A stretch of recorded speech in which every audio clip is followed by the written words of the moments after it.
Hey everybody, it's me Andrew. Get out into nature, tune in for yourself. Resonate with the Earth's electromagnetic field via 432 Hertz, the universal frequency. So today I'm going to go over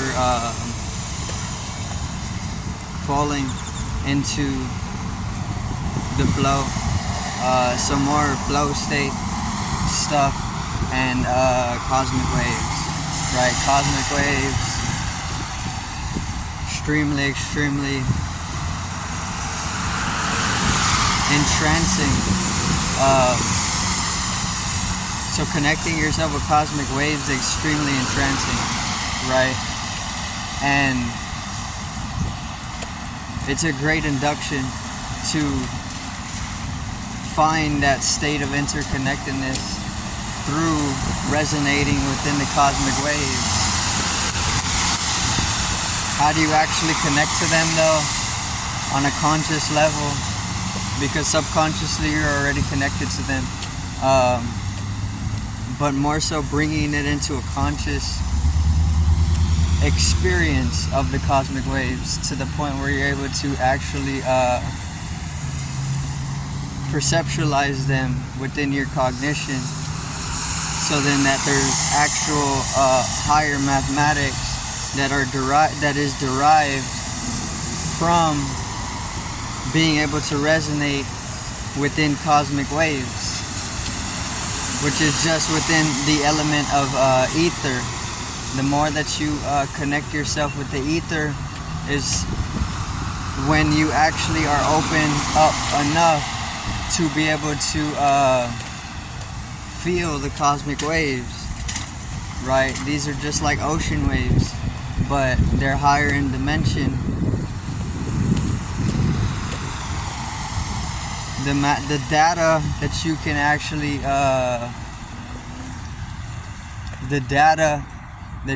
actually tune into and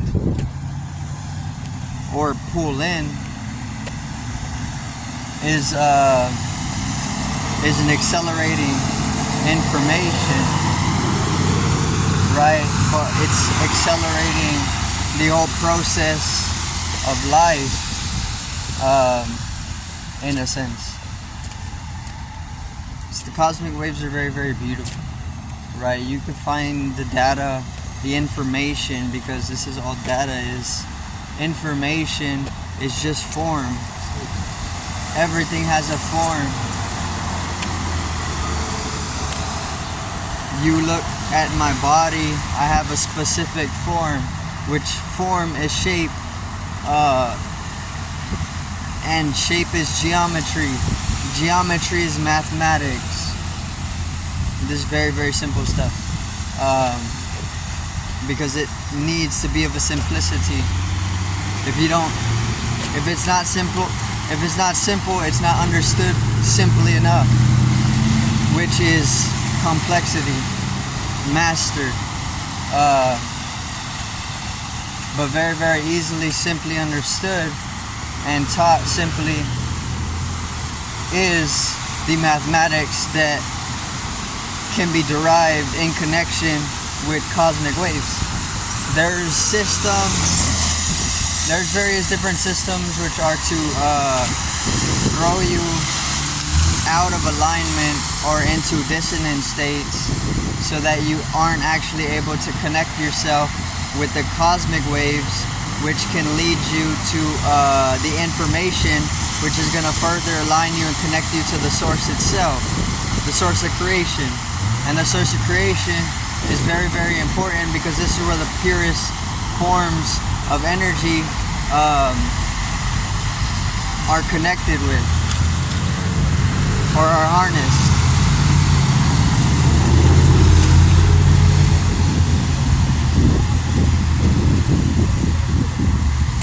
So in the subconscious mind, which is the quantum field, and even and further into more deeper states of mathematics or design, because that's all mathematics is, design. But within the subconscious mind, there is systems which you aren't in which you're not conscious of. This is why they're subconscious.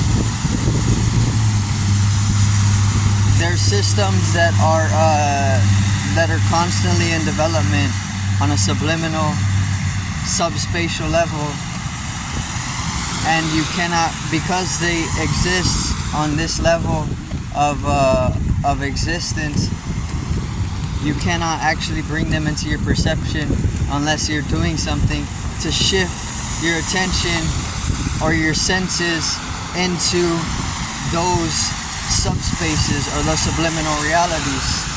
So in order to actually bring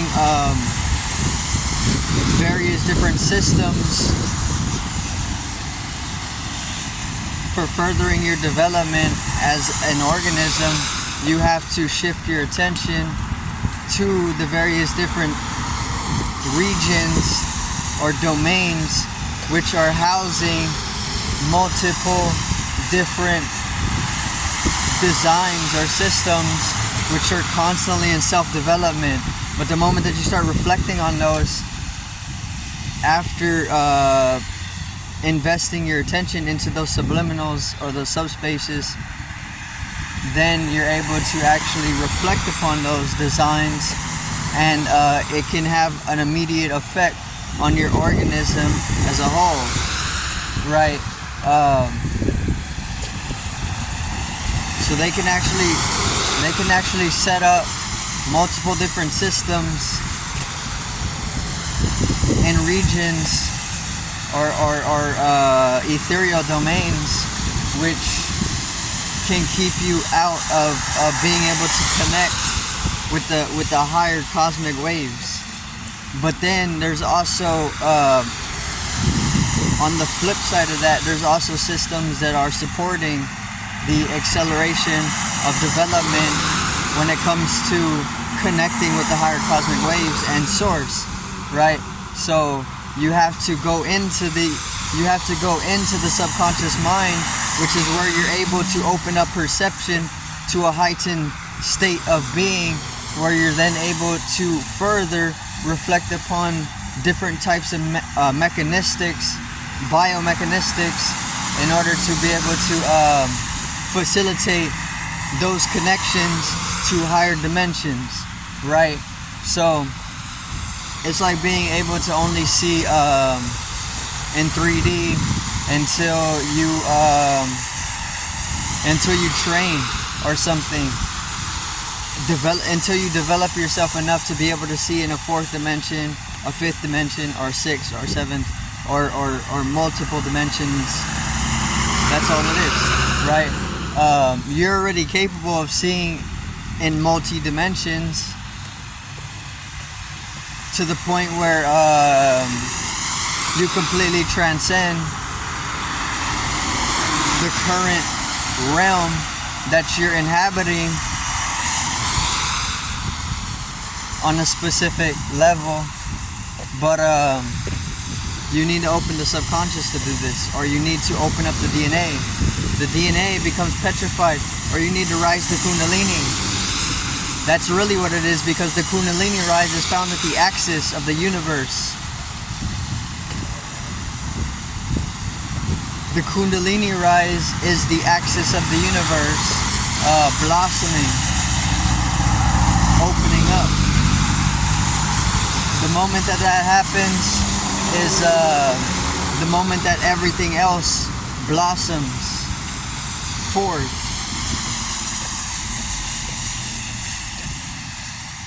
But see, you can rise the Kundalini energy multiple times, but you need to invest infinite-fold into consciousness. You need to invest everything, all of your effort or energy into consciousness. Otherwise, the Kundalini rise is missed. It has to become a circuitry, which they already have.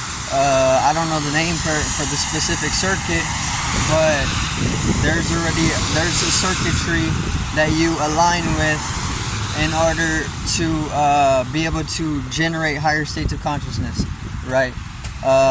multiple different circuits that you can actually develop into your energy body to be able to come into different rates and fluctuations of consciousness.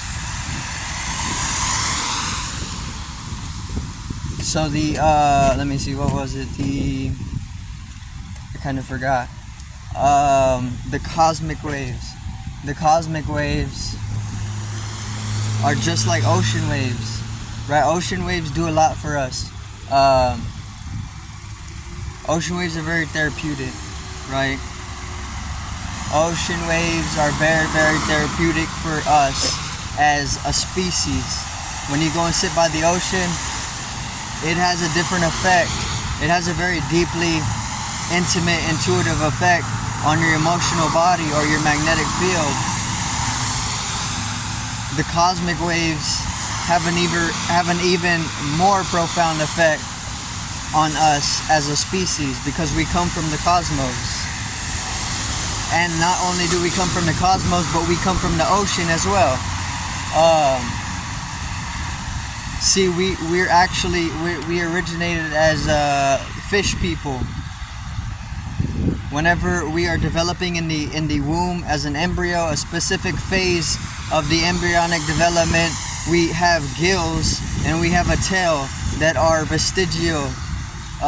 They're no longer needed, right? But the gills and the tail are there when we are being developed in the womb at a very early stage in the embryonic development process.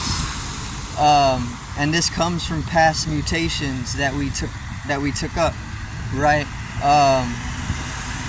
So we have a very close connection to the ocean.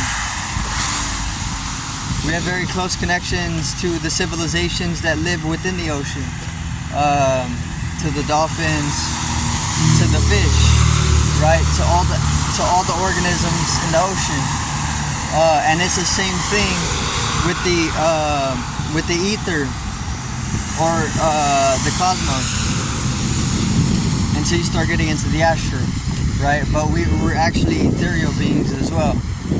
We're hydro beings, we're water beings. We can take up multiple mutations throughout what is it? An omnichronical spectrum, right? Which is just an atomic spectrum, which the atomic level decides the entirety of our form in a way. In a wavelength, which is quantum, because it's subatomic wavelength. But then, so we can take up multiple mutations. We're just constantly developing. Energy isn't, it's not destroyed, or it's not destroyed and it's not created. Energy is just forever in transformation, right? So we're just constantly taking up different forms, different mutations. Right now, we're in this specific mutation, but at one point we were more ethereal until we densified. We spiraled out in consciousness, and then we landed in a more dense state of reality, where we developed into eventually where it is here now, right? So we come from deeper designs of the ether as entities. And if you meditate deeply enough on the ethereal body, you can easily find different mutational phases where you can kind of recuperate with, in a sense. You find different developmental phases that exist within the body's memory, the ethereal body's memory, right? Which go back, if you start to communicate with the various different transmutational developmental phases of the ethereal body, right? Which the information and the encoding is also backed up by the morphogenetic field. So if you just study morphogenetics, not through technology, but more so through your body mind complex experientially, not with like a 2D screen, but if you study the morphogenetic field experientially, then you can actually derive higher dimensional codings, which open you up to more possibility. And obviously you can travel the atomic or the time, the space and time. um, so let me see. The ether, the cosmic waves, if you connect yourself with the cosmic waves, which literally is just grounding yourself, if you ground yourself, you can easily connect with the cosmic waves, because the earth is floating in the cosmos. So the moment that you connect with the earth and reflect the earth's design, you can start floating in the cosmos more so than being caught up in illusion or attachment to the body, right? Attachment to the body is it can be disillusioned. But I do thank everybody for watching. Once again, peace out, one love, and have a great evening.